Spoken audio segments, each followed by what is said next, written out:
here we go again. Let's talk liver.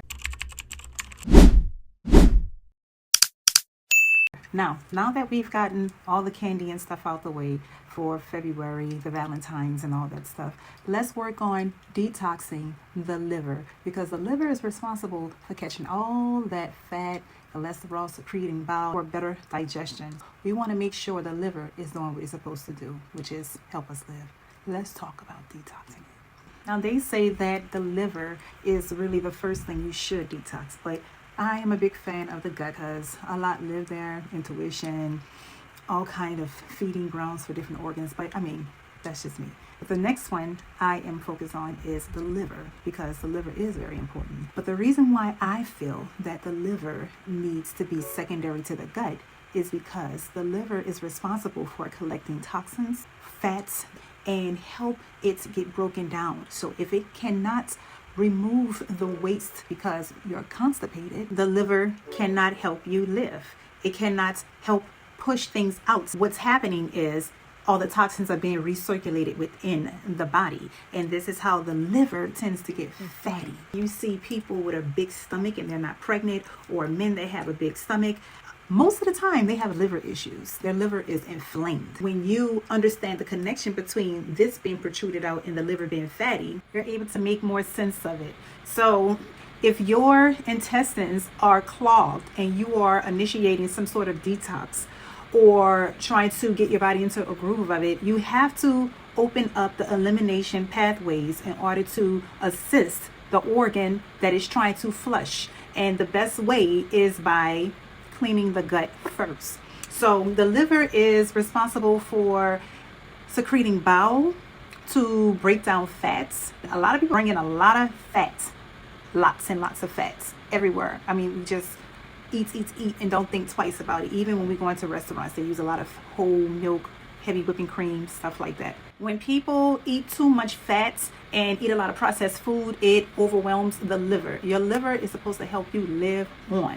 And it takes a good beating. It can take a very, very good beating before it actually say, you know what, you broke me down. But that's not what you really want, because it can go very quiet and silently, which is very dangerous if you ask me. To prevent that silent surprise from coming, it's best to just minimize a lot of toxic foods, a lot of processed foods. Processed that has stuff that's in the box as well. It doesn't necessarily has to be meat. It can be just boxed processed foods, seasonings that's overly processed, that have chemicals in it. There's a lot that goes on to what you put in your body. Even when it comes to men, most men, because it's not everybody, but most men who have a lot of complications eat processed foods, food that has been fried, all kind of foods that's not the best. It produces a lot of estrogen.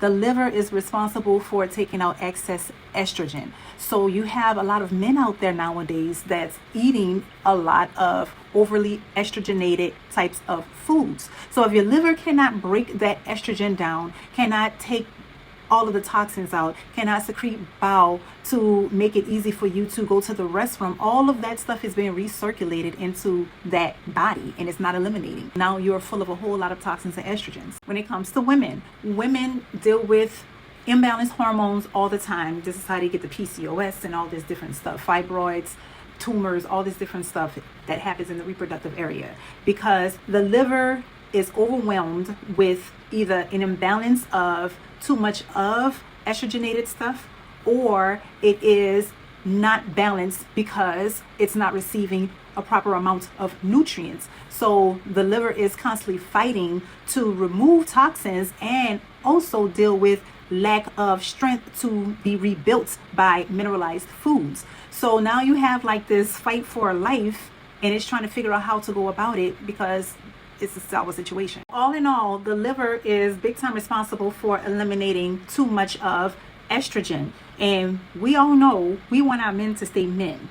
So if you are a man and you know you eat a lot of processed foods and you wonder why you have fatty tissue in places where it's not supposed to be and you can't burn it off like you thought you could or you knew you could have once before in your life, fat in the chest area, some men develop hips,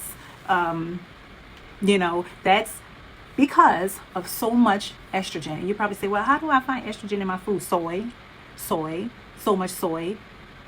your liver is inflamed and it has too much soy, so you're becoming super fatty, weak. So there's a lot of different ways you can tell that your liver is getting a little inflamed. And your liver can be inflamed, and people go through like a really serious issue with the liver. Sometimes it can get real mean. The liver can cause mood swings, cause the cortisol levels to get a little extra.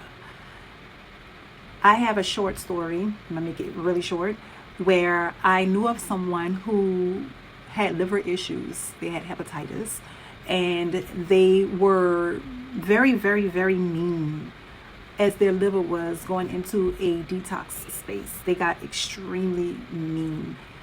And their response was, people who are, going through stuff like this can get mean. Too much estrogen, your liver is responsible for actually cleaning all that excess stuff out. If it is not able to secrete the bowel that stimulates the flow of your removal of waste, then it's going to recirculate all of that back into your system. And this is why some women have these fibroid issues, heavy PMS, because their body is circulating too much estrogen and it cannot remove it properly or enough, or is not sufficiently removed. So this is why the liver is a big deal with keeping not inflamed, and also the biggest deal is to be able to aid it with escorting waste from the rectum. The body is recirculating all that estrogen back into the body. So this is why you really want to make sure that the liver is doing what it's supposed to do, and making sure that your gut is doing what it's supposed to do. So 70% of the immunity is tied to the gut, and the liver is infatuated with the gut. It always sends a special gift called bile to the gut. That is also helpful to keeping viral loads down. So if your liver is not functionable, it can have a heavy viral load because it's storing it instead of actually sending it out through the gut. So we got to be really good to our liver, you guys. It's so imperative to take really good care of that thing, because it's what keeps us living. So here are some other signs that you should consider when it comes to possibilities of inflammation of the liver. Sticky stool. So if you have a sticky stool, you might want to think twice about that. If your stool is floating, that is a sign of liver issues. That's a sign of liver issues. So if your stool is pale, you're having bowel issues. Strong odor, body odor, also metallic-y taste in the mouth, liver. So here are some other signs that you should consider when it comes to possibilities on inflammation of the liver. Sticky stool. So if you have a sticky stool, you might want to think twice about that. If your stool is floating, that is a sign of liver issues. That's a sign of liver issues. So if your stool is pale, that's another sign of you having bowel issues. Strong odor, body odor, also metallic-y taste in the mouth, liver. Now, I'm going to give you just 3 alternatives on how to help yourself, and if you just keep this in your daily regimen, you'll be fine. But you do have to eliminate the things that's causing it to be in a bad space. All you need is lemon water, dandelion tea, bitters. There's so many bitters to choose from. There's so many, dandelion tea or a tea, dandelion tea, milk thistle. Those are liver lovers. Okay, so if you can just drink that lemon water, if you can drink lemon water first thing in the morning, that is the wake-up call for your liver. If this information is helpful, you guys, y'all should join my workshop. My workshop is monthly, every 4th Saturday. Every 3rd Saturday. My monthly workshop on detoxing gut, unless it is changed. But you should join that. Go to religionofhealth.com and sign up for the newsletters. You can also go to heal.religionofhealth.com and you can join for those monthly workshops that is available.